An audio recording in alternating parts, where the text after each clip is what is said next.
REDMAGIC flipped the switch with their first Astra gaming tablet last year, and it did so much right that there really wasn't much to complain about.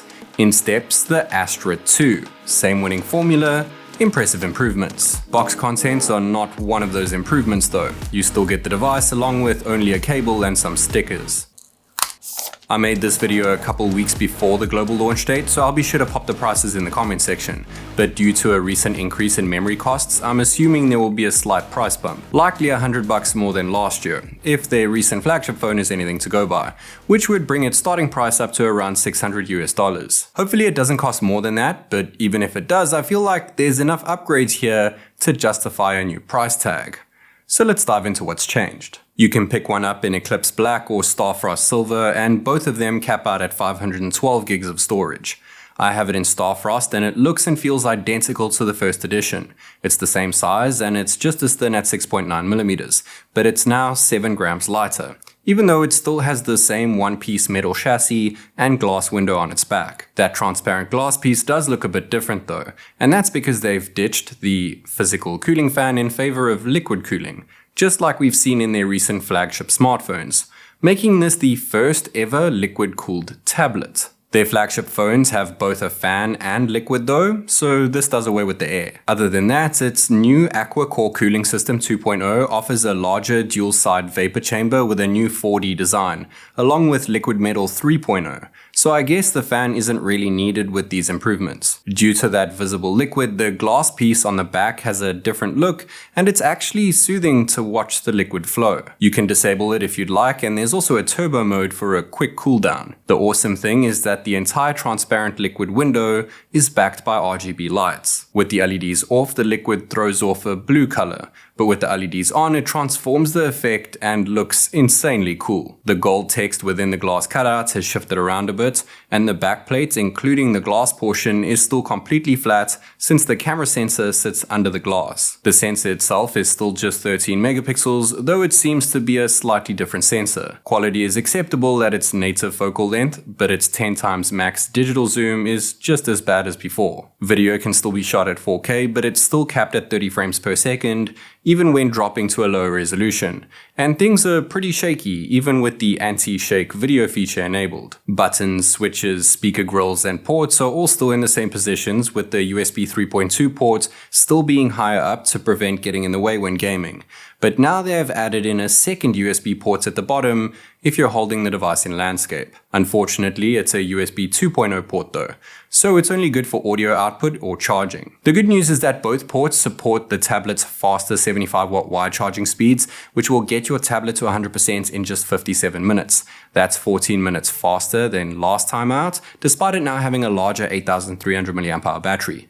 Both ports also support bypass charging, but only the side USB 3.2 port supports video output at 4K 144Hz or 8K 60Hz for that console-like gaming experience that we've come to know and love from REDMAGIC devices. The one thing still missing, which I did ask REDMAGIC to add in, is a headphone jack, but I guess with an extra USB port, it's not really needed. There is still an IP54 dust and water certification, and its display is now officially protected by Gorilla Glass 3. There is still no always-on display despite it having an OLED screen, and the power button still doubles up as a fingerprint sensor, and it's still just as slow. But the star of the show with this tablet is actually its display. Just like last year, it has the same flat, compact 9.06-inch OLED panel with the same aspect ratio, the same resolution, the same peak brightness, and the same instant touch sampling rate. But this time they have managed to increase the average touch sampling rate from 240 to 300 Hz, as well as bump up the refresh rate from 165 to 185 Hz. And unlike most phones, it actually hits 185 Hz all of the time, and not only just in games. It still has the same symmetrical bezel thickness at just 4.9mm, and inside the top bezel sits the same 9 megapixel selfie camera. And just like last year, it still only outputs 7.68 megapixel photos. It can take decent snaps though. But when it comes to video recording with the selfie camera on the REDMAGIC Astra 2 gaming tablet, it is still just limited to 1080p resolution and 30 frames per second.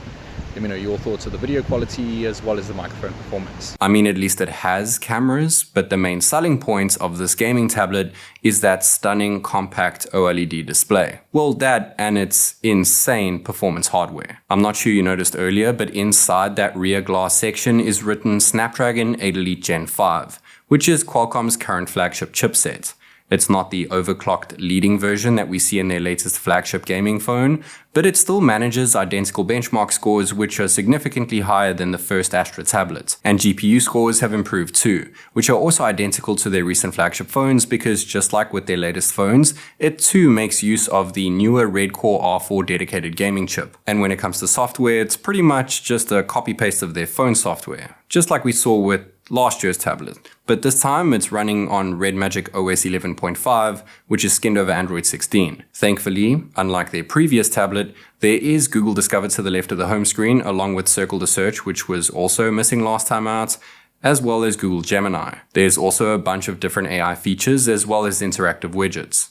But the only real tablet feature that there is being able to have up to 8 docked icons alongside 3 recently opened apps, regardless of the screen's orientation. When in landscape, at the top right frame, you'll find the magic key, which works the same as before and defaults to game space. But you can customize it to perform something else like toggling between different sound profiles. Game space looks identical, but there is still no PC emulation feature, which still remains a Chinese exclusive for now. You still get all the same overwhelming gaming features when in a game, including charge separation, which can be set outside of playing games by the way, an info panel, and tons more. But just like with the previous Astra, there are still no touch triggers like we see with their phones. When I reviewed the first Astra, I did suggest adding triggers to the top corners of each side when in landscape and possibly have them double up as fingerprint sensors.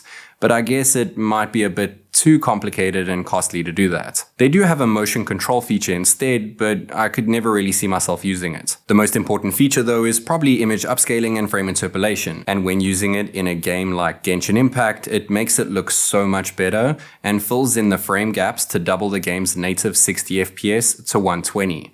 And it's stuck at a solid 120 FPS the whole time playing, even at maxed out graphical settings, without it ever feeling too warm in the hand. It would have been nice to see interpolation reach the tablet's 185Hz spec, or at least 144Hz since their recent flagship phone could interpolate Genshin to 144. But just like with the first Astra, it sticks to 120 regardless of the refresh rate setting you choose. Wuthering Waves is a lot more demanding to play, and we naturally cranked up every single setting to the max, including setting its frame rate to the game's new native 90 FPS option. But when we enabled frame generation in the game's settings menu, and because this display can reach 185Hz, it's the only mobile device I've used that allows frame generation on top of 90 FPS to double that to 180 frames per second. And it averaged around 180 FPS most of the time, even when setting the game's resolution to ultra high. Take a moment and let that sink in. Call of Duty Mobile doesn't need frame generation features as it natively supports higher frame rates. With last year's Astra, despite it having a 165Hz display, it couldn't be set to higher than 120. This time round, we have a 185Hz display, and it's capping out at 165Hz.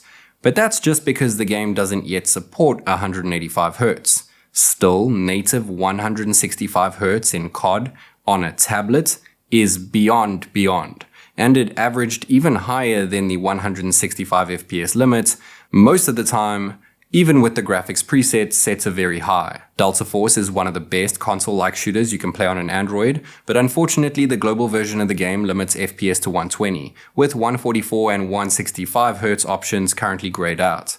Thankfully, this time we can use the HD quality preset in-game when playing at 120 FPS, and it's stuck to 120 the whole time playing. And then there's actual ported console games which push PC level graphics. First up is Bright Memory Infinite, which has a max frame rate of 120, and even with all graphical settings maxed out, the Astra 2 averaged 120 FPS the whole time, and frame rates were ridiculously stable despite them being a bit up and down on previous REDMAGIC devices. Red Dead Redemption only recently made its way to Android, and while its performance mode has a frame cap of 40 FPS, REDMAGIC's latest gaming tablet ran it exceptionally well.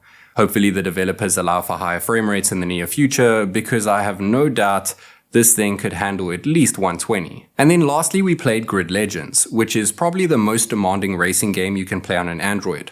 Its maximum FPS, even when in performance mode, is 60, but it managed a rock steady 60 FPS the whole time playing, and it looks absolutely stunning on this large screen. Larger than a phone, but way more compact and easier to hold than a standard tablet. It has the same dual 0815 X-axis linear vibration motors, and they feel just as incredible as they did before. Honestly, you need to feel this haptic feedback in person. It still has dual stereo speakers, but they are different 1227 units, which are slightly larger but narrower. To combat the smaller surface area, they have also introduced N-base acoustic material for a more full range balance.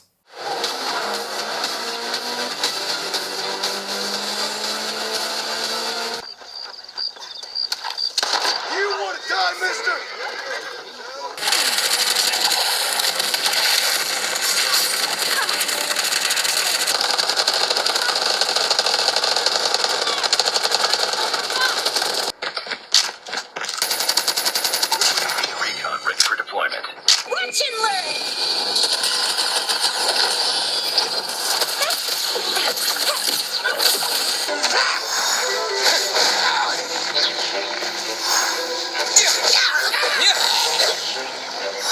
I really hope that more game developers allow for 185 FPS gaming, but until that happens, this high refresh rate isn't exactly the main reason to upgrade if you already own the first Astra tablet.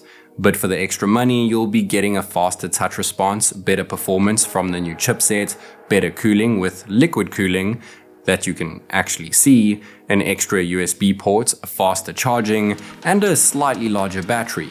Oh, and it's a bit lighter. So REDMAGIC have taken everything that made their first compact tablet my favorite compact tablet, and then improved on it in the areas that matter most to gamers. Honestly, what more could you want? As always, this is TechNick, and I'll catch you in the next one.